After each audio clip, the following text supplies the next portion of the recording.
बिस्मिल्लाहिर्रहमानिर्रहीम। अस्सलाम वालेकुम। आप उसामा गाजी यूट्यूब चैनल देख रहे हैं। हमारे यहाँ बहुत से लोग ऐसे हैं जिन्होंने सोच रखा है कि हमने हर बात में, हर चीज़ में कीड़े निकालने हैं। और चलें, भारत की तो समझ आती है कि भारत पाकिस्तान के ख़िलाफ़ है कि जनरल फैज़ हमीद क्या लेने चले गए, और सबसे बड़ी ख़बर यही बनी रही। और शेख रशीद साहब ने भी ये कहा कि 24 घंटे मुसलसल कवरेज, यानी पाकिस्तान में इस तरह की कवरेज आपको नहीं मिलेगी कि जनरल फैज़ हमीद साहब जनाब काबुल गए हैं। आपको भारत में मुसलसल यही बात मिलेगी, और फिर फेक न्यूज़ सब कुछ चलता रहा। और क्योंकि उनके साथ जो भारत के साथ हुआ है, रॉ के साथ जो हुआ है, वो बहुत ही बुरा हुआ है। मैं आपको बताऊंगा कि कितने जनरल फैज़ हमीद साहब के दौरे के बाद कितने कैंप्स भारत के बंद हुए हैं, आप हैरान हो जाएंगे। लेकिन देखिए कि इस दौरे में सबसे बड़ा जो काम हुआ है वो ये हुआ है कि यहाँ पर आप देखें कि जो अफ़गान तालिबान हैं उन्होंने एक बहुत बड़ा यू टर्न लिया है। मैं अपनी तरफ से नहीं, मैं ना सिर्फ आपको ख़बर दे रहा हूँ बल्कि दिखा रहा हूँ, बता रहा हूँ। अपनी तरफ से नहीं मैं बयानात को चलाऊंगा या तज्जिया, आपको नज़र आ जाएगा। देखिए, चंद दिन पहले मैंने एक वीडियो बनाई थी और उसमें मैंने कहा था कि क्या तालिबान पाकिस्तान को धोखा दे रहे हैं, पाकिस्तान को इतना बड़ा सरप्राइज़ दे दिया है अफ़गान तालिबान ने, कैसे हो गया। उसकी वजह यह थी कि अफ़गान तालिबान की तरफ से वाज़े तौर पर यह बयान आया था। बयान ना सिर्फ आया, उन्होंने मीडिया में कहा, छपा, और मैंने दिखाया कि अफ़गान तालिबान कह रहे हैं कि टीटीपी पाकिस्तान का अंदरूनी मामला है। यानी टीटीपी जो पाकिस्तान में दहशतगर्दी कर रही है, दहशतगर्दी करवा रही है, वो पाकिस्तान का अंदरूनी मामला है और पाकिस्तान खुद इसको देखे। अब ये पाकिस्तान के लिए बहुत बड़ा धचका था। ये तो वही बात हुई कि जो अफ़गान साबिक़ हुकूमत करती थी और वो भारत के साथ, रॉ के साथ मिली हुई थी। अब मैं आता हूँ कि यू टर्न किस तरह से लिया है, वो मैं आपको दिखाऊंगा कि कितनी बड़ी स्टेटमेंट आई है, जिससे नज़र आ रहा है कि army chief general Qamar Javed Bajwa ने जो 6 सितंबर यौम दिफा को जो तकरीर की और कहा कि अंदरूनी बैरूनी तौर पर पाकिस्तान में दहशतगर्दी हो रही है, इसको हमने रोकना है, तो वो तकरीर उनकी वो असर दिखा गई है। जो पैगाम आर्मी चीफ का जनरल फैज़ हमीद लेकर गए, वहाँ जो जाकर जनरल फैज़ हमीद ने मुलाकातें की मुल्ला अब्दुल गनी बरादर से, दीगर से, उन्होंने भी काम दिखा दिया है।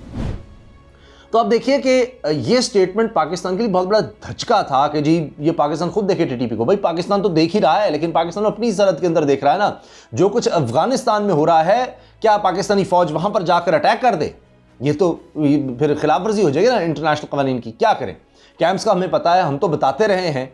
तो अब बहरहाल बड़ी खबर यह है कि वो कैंप्स बंद हो गए हैं, शेख रशीद साहब ने बताया है। अच्छा, और सुनिए, अब शेख रशीद साहब ने प्रेस कॉन्फ्रेंस में वज़ीर दाखिला ने कहा कि कोयटा में जो खुदकुश धमाका हुआ मस्तूम रोड पर, जिसमें 4 FC जवान शहीद हुए, अभी कुछ दिन पहले जो हुआ हाल ही में, उससे पहले आपको याद होगा गवादर में खुदकुश हमला हुआ था जिसमें एक चीनी बाशिंदा ज़ख्मी हुआ था, इंजीनियर, और वो काफ़िला जा रहा था चीनी इंजीनियर्स का। और बहुत ही दासू डैम हमले के बाद बहुत ही ज़्यादा हसास हो चुकी है चीनी गवर्नमेंट, और उसमें यह अल्लाह का शुक्र है कि कोई जानी नुकसान नहीं हुआ, सिर्फ ज़ख्मी हुए एक चीनी इंजीनियर।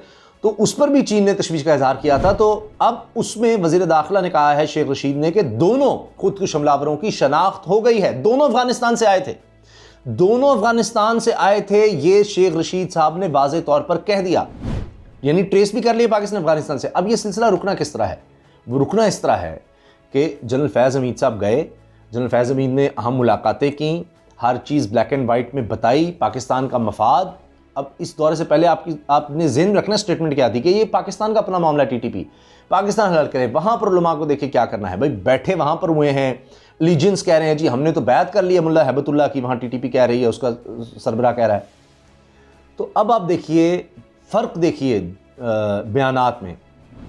अब ज़बीला मुजाहिद साहब ने कहा है कि पाकिस्तान की इन मामलात पर तशवीश बिल्कुल जायज़ है, पाकिस्तान के तहफ़्फ़ुज़ात बिल्कुल जायज़ हैं और हम इनको दूर करेंगे।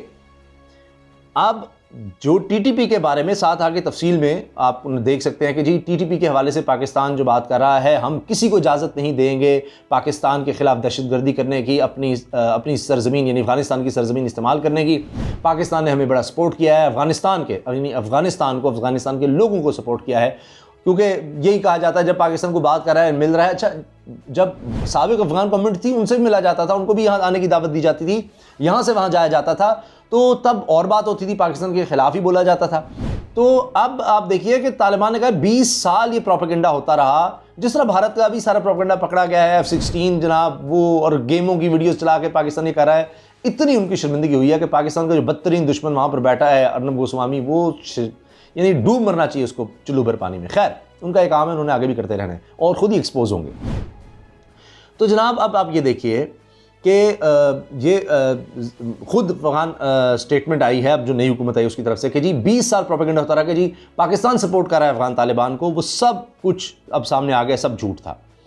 तो अब जब ज़बीहुल्लाह मुजाहिद ये कह रहे हैं कि हम तहफ़्फ़ुज़ात दूर करेंगे, तहफ़्फ़ुज़ात भी पाकिस्तान के जायज़ हैं, पाकिस्तान की मुख्तलिफ़ मामलात पर तशवीश जायज़ है, और हमारी सरज़मीन पाकिस्तान के ख़िलाफ़ इस्तेमाल नहीं होगी, ये उन्होंने अब कह दिया है। पहले कहा जी खुद करें, अब कह दिए जी ये पाकिस्तान के ख़िलाफ़ कब सरज़मीन इस्तेमाल नहीं होगी, CPEC में शमूलियत के ख़्वाह हैं, पाकिस्तान की तशवीश दूर करेंगे, ये भी स्टेटमेंट आ गई है। अब CPEC में शामिल होना, इसका खैर मकदम किया है वज़ीर दाखिला शेख रशीद ने भी, लेकिन देखिए हर मुल्क का अपना मफाद होता है। अगर CPEC में शामिल होना चाह रहे हैं अफ़गानिस्तान, अफ़गान नई हुकूमत, तो जाहिर है कि फिर पाकिस्तान के ख़िलाफ़ वहाँ से दहशतगर्दी हो रही हो, इस तरह से तो नहीं मामला आगे चलेंगे। अफ़गान तालिबान ने भी कह दिया जो कासा प्रोजेक्ट है, तवानाई का बड़ा ज़बरदस्त प्रोजेक्ट है पाकिस्तान और सेंट्रल एशिया स्टेट्स के दरमियान, तो उसको भी हम आगे लेकर चलेंगे, ये भी बड़ी ज़बरदस्त स्टेटमेंट है। तो ये सारी स्टेटमेंट बड़ी हौसला अफजा हैं। DGISI जनरल फैज़ हमीद ने मुल्ला ब्रादर से भी मुलाकात की, तर्जुमान तालिबान ने इस बारे में बताया। वहाँ पर जो सफ़ीर मौजूद थे, कतर के, तुर्की के लोग थे, उनसे भी जनरल फैज़ हमीद ने मुलाकात की, ताकि वहाँ पर जो ममालिक तामीर नौ करना चाहते हैं उनके साथ मिलकर एक मजबूत निज़ाम कायम किया जाए। अब जो मैंने शुरू में कहा था कि हर कोई फिर शुरू हो जाता है कि जी ओहो ये फैज़ हमीद क्यों गए, कोई शामिद कुरैशी क्यों नहीं गए, तो इस पर फवाद चौधरी ने कहा है कि जी देखें अनकन्वेंशनल कॉन्टेक्स्ट की बाज़ औक़ात ज़रूरत होती है, क्योंकि वहाँ कोई हुकूमत ही नहीं थी, तो ये गैर रिवायती राबते ज़रूरी थे, गैर रिवायती राबते, क्योंकि जो इन्फॉर्मेशन जनरल फैज़ हमीद साहब के पास है वो बड़ी सिक्योरिटी के हवाले से बड़ी अहम है, तो ये अहम थी। तो अब आप देखिए कि 66 कैंप्स बंद हो गए हैं, 66 भारतीय कैंप्स बंद हो गए हैं। ये शेख रशीद साहब वज़ीर दाखिला, वफाकी वज़ीर दाखिला ने ये खुशखबरी सुनाई है कि 66 भारतीय कैंप्स वो बंद हो गए हैं और भारत को मुंह की खानी पड़ी है। ये कितनी बड़ी अचीवमेंट है। देखिए TTP के हवाले से अफ़गान तालिबान का मौक़िफ़ बदलना और कहना कि जी हम ये नहीं होने देंगे TTP की कार्रवाइयाँ, और पाकिस्तान की तशवीश जायज़ है, पाकिस्तान के तहफ़्फ़ुज़ात जायज़ हैं, ये सब हम दूर करेंगे। 66 कैंप भारत के जो 7 यानी वहाँ पर TTP को ट्रेनिंग देते थे वो बंद हो गए हैं। वज़ीर दाखिला शेख रशीद साहब ने इसका ऐलान कर दिया है। तो ये सब मेरी नज़र में बहुत बड़ी स्टेटमेंट्स हैं। आप इस हवाले से क्या कहेंगे, राय का इजहार आप ज़रूर कीजिएगा। और एक और जो खबर बड़ी दिलचस्प है कि देखिए अफ़गान तालिबान ने भी जहाँ ये ऐलान किया कि जी अफ़गानिस्तान की तमीर नौ में अमेरिका के मुमकिन किरदार का खैर मकदम करेंगे, वहीं पर यह भी कहा कि इसराइल से कोई किसी किस्म का ताल्लुक़ नहीं रखेंगे, किसी तरह का इसराइल से ताल्लुक़ नहीं, इसराइल को ना मानते हैं ना उससे कोई ताल्लुक़ रखेंगे। बिल्कुल पाकिस्तान वाली स्टेटमेंट है, पाकिस्तान का यही मौक़िफ़ है। अब इस पर मैं सिर्फ ये कहना चाहूँगा कि ईरान को भी इस पर समझना चाहिए कि ईरान कहता है जी इसराइल हमारा सबसे बड़ा दुश्मन है, तो फिर अफ़गान तालिबान तो उसको किसी तरह तस्लीम करने को तैयार, पाकिस्तान भी उसी तरह खड़ा है। तो ये फिर ईरान के सरकारी मीडिया में पाकिस्तान और अफ़गान तालिबान की खबरें चलाना ये कोई दुरुस्त नहीं है। और अब देखिए जहाँ तक कार्रवाइयों का आगाज़ है, ये एक बड़ी खुशाइंद बात है कि लोगों को होता है कि जी हम तालिबान की हुकूमत आगे इतना खुश क्यों हो रहे हैं, हम पाकिस्तान के लिए खुश हो रहे हैं। इसलिए कि पहली अफ़गान हुकूमत को कहते रहे ना TTP की कार्रवाइयाँ रुकी, ना पाकिस्तान के खिलाफ दहशतगर्दी रुकी, वहाँ पर पाकिस्तान के खिलाफ नफरत बेची गई। DGISPR ने अपनी खुद सारी प्रेस कॉन्फ्रेंस में, प्रेस ब्रीफिंग में ये कहा कि वहाँ पर नफरत बेची गई। जितनी भारत ने $4 अरब की इन्वेस्टमेंट की पाकिस्तान के खिलाफ की, जहर वहाँ पर भरा लोगों में। और अब क्या हुआ कि अब एहतजाज हुआ, वहाँ पर 70 के करीब अफराद ने एहतजाज किया, 70, और ये पाकिस्तान के ख़िलाफ़ नारे लगा रहे थे और काबुल में एहतजाज हो रहा था। तो अफ़गान तालिबान को यहाँ पर फायरिंग करनी पड़ी है, मुजाहिरीन को मुंतशिर करने के लिए मजबूरन।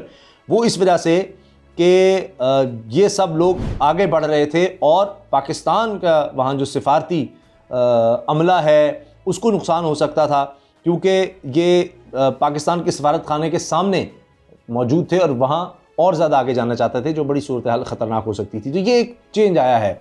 कि जो मतलब वरना पाकिस्तान के ख़िलाफ़ वहाँ एहतजाज को फैसिलिटेट किया जाता था।